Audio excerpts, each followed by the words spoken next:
Prologue: The Cost of 1,000 Years. In the grand tapestry of the Marvel Cinematic Universe, we are trained to look at the gods with envy. We see Thor Odinson and the ultimate peak of cosmic existence. He is the god of thunder, an immortal warrior who has spent 15 centuries flying through the stars, drinking from golden chalices and shattering entire armies with a single swing of his hammer. He has the strength to forge weapons in the heart of a dying star and the charisma to command the respect of the entire universe. To the mortals of Earth, he is a myth brought to life, a golden god who knows no limits. But if you stop looking at Thor as a superhero team-up asset and start looking at his life as a chronological biography, a horrifying reality begins to take shape. Thor isn't the luckiest hero in the universe. He is its most brutalized survivor. While characters like Tony Stark and Steve Rogers suffered intense, concentrated tragedies over the span of a few human years, Thor's suffering is on a cosmic scale. He has lived long enough to watch his entire reality systematically dismantled. His home, his family, his legacy, and his identity have all been stripped away from him, piece by piece, leaving behind a hollowed-out god trying to find a reason to keep breathing. Today, we are looking past the heavy metal soundtrack, the jokes, and the flashes of lightning. We are going deep into the cosmos to understand the agonizing, isolated existence of the Odinson. This is why it absolutely sucks to be Marvel's Thor. Chapter 1: The Curse of the 1500-Year Perspective. To truly comprehend the depth of Thor's trauma, you have to understand how his mind perceives time. Thor is roughly 1,500 years old. For 1,490 of those years, his life was an unbroken streak of victories. He grew up in a golden palace, surrounded by an invincible father, a nurturing mother, a mischievous but present brother, and a loyal crew of warriors. For over a millennium, his reality was stable, beautiful, and eternal.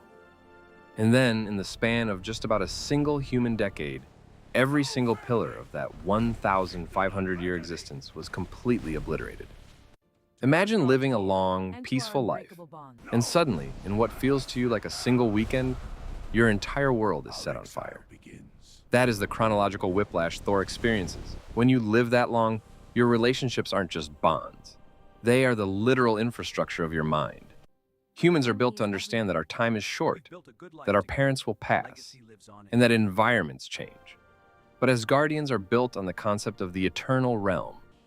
Thor was never psychologically prepared for loss, because up until recently, he lived in a world where nothing could ever truly be lost. When the tragedy hit, it didn't just hurt.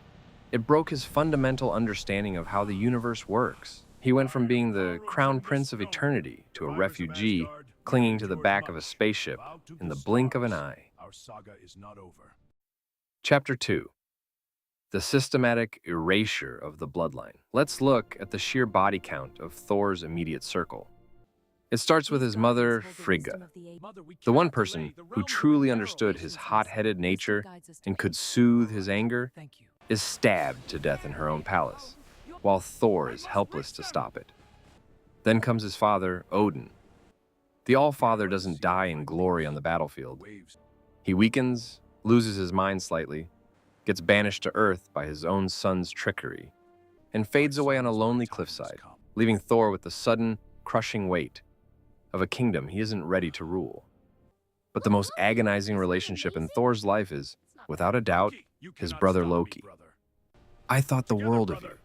I thought we were going to fight side by side forever." Thor. Think about the psychological torture of the Loki cycle. Every time Thor mourns his brother, Loki turns out to be alive, weaponizing Thor's grief against him. And right when Loki finally chooses redemption, right when they are standing on the refugee ship looking toward a shared future, Thanos brutally executes him. Thor is forced to watch, bound in metal, unable to move, as the last remaining member of his childhood family is snuffed out. He's left entirely alone in the dark.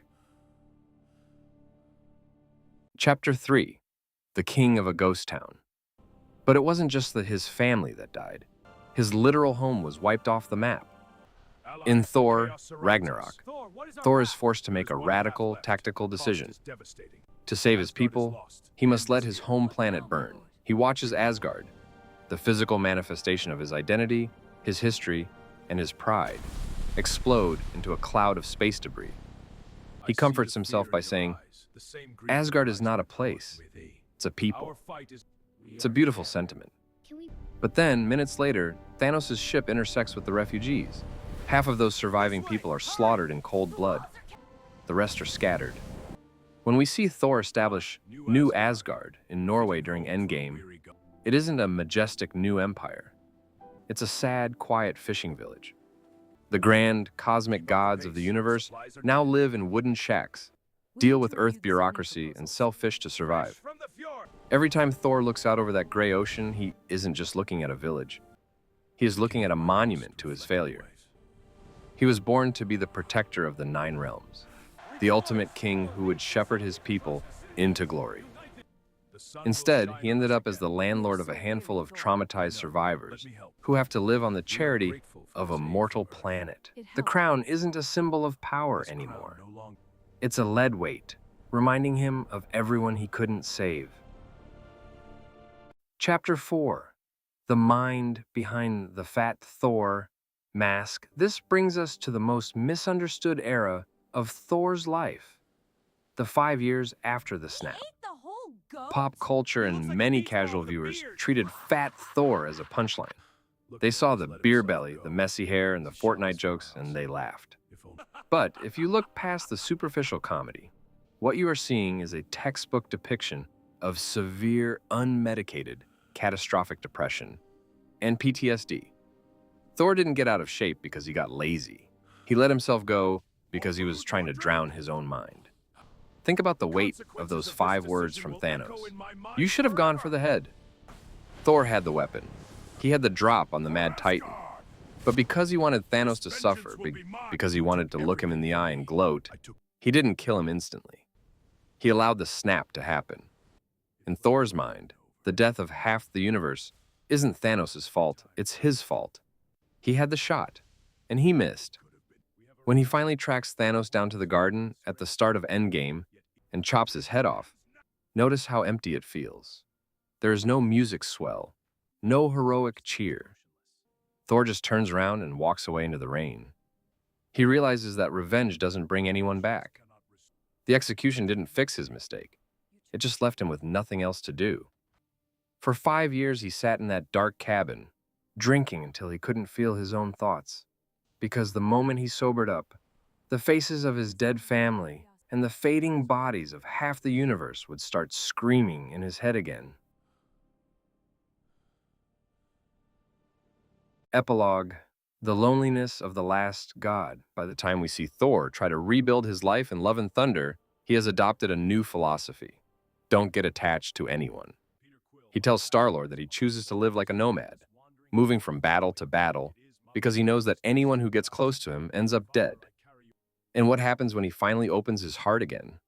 Jane Foster, the one human connection who made him feel real, dies of cancer in his arms after pushing her body to the limit to help him fight.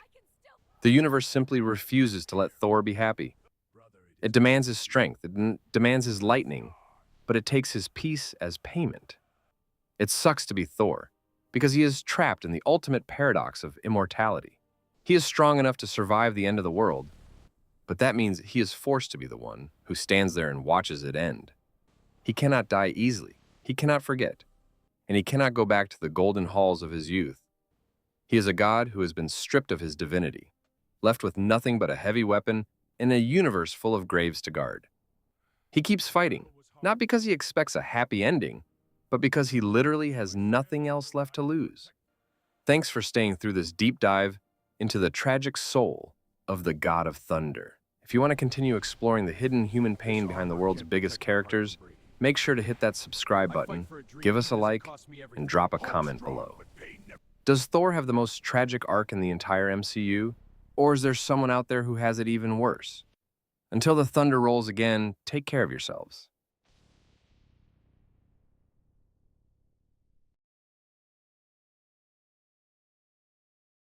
Imagine being trapped in your own body with a monster that hates you. Imagine knowing that the moment your heart rate rises, you lose your mind entirely. The world looks at the Hulk and sees an unstoppable weapon. But Bruce Banner sees a walking natural disaster, a curse that took his love, his career, and his humanity and turned him into a permanent fugitive. Next week, we're dissecting Marvel's most tragic curse, why it really sucks to be the Hulk. Subscribe and don't miss it.